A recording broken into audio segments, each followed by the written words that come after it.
En septembre 1989, la ville de Voronezh, à 320 km au sud de Moscou, attire l'attention des médias internationaux. Pendant plusieurs semaines, d'étranges lumières sont aperçues au-dessus de la cité.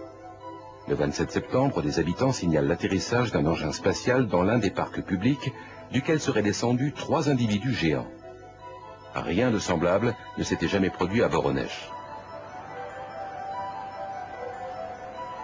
Avant de s'installer aux États-Unis en 1990, le journaliste ukrainien Paul Stonil a couvert l'événement pour la presse internationale.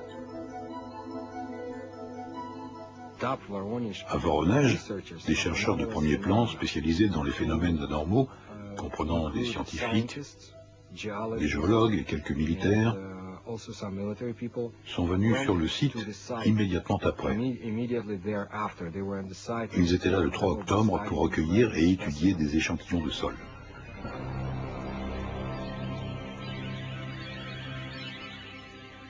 Cet événement a fait sensation sur les chaînes de télévision nationales ainsi que dans les médias internationaux.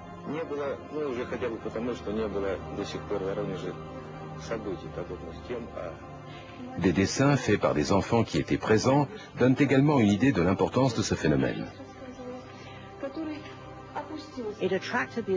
Cela a attiré l'attention des médias dans le monde entier, parce que l'affaire a été confirmée par l'agence de presse soviétique TASS, qui jusque-là n'avait jamais accordé aucun crédit à ce genre d'histoire. Les enquêteurs ont pu s'entretenir avec de nombreux témoins adultes ou enfants, policiers, enseignants, étudiants, scientifiques, qui avaient observé des ovnis de formes similaires ou différentes.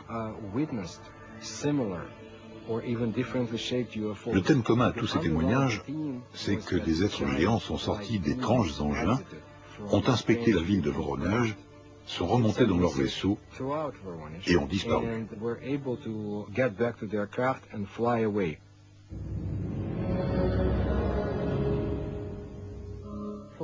Pour une fois, nous avons eu un grand nombre de témoins avec des récits qui se recoupent et qui décrivent l'aspect des géants. Il ne s'agit donc pas de croire ou pas un témoin, on ne peut qu'adhérer, dans la mesure où il y a beaucoup de gens parlant d'une même voix. J'étais pas très loin de la rue principale, au sud du parc. J'ai vu cet objet, volant à une hauteur d'environ 250 mètres. Il est resté à la même altitude, sans aucun déplacement horizontal. J'ai été très intrigué par tout ça, parce que ça ne pouvait pas être un ballon météorologique. Il y avait une sorte de grincement, un peu comme le bruit d'une perceuse, quelque chose qui aurait foré un trou dans le sol. Ces créatures ont commencé à sortir. Elles ne ressemblaient pas vraiment à des humains.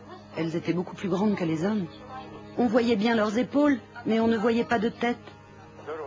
Il était immense, vraiment immense, beaucoup plus grand que nous. C'était un type vraiment costaud.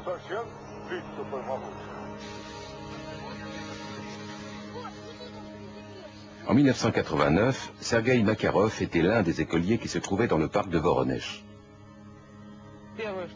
Je me souviens de la foule qui s'est regroupée autour de la place. Les gens étaient effrayés, très pâles. J'étais complètement sidéré. Denis Murzenko était lui aussi l'un des écoliers présents ce jour de septembre 1989. J'ai vu des traces et aussi un homme étrange. Extérieurement, il ressemblait à n'importe quel être humain, mais il était énorme. Un moment après, il a disparu d'un seul coup.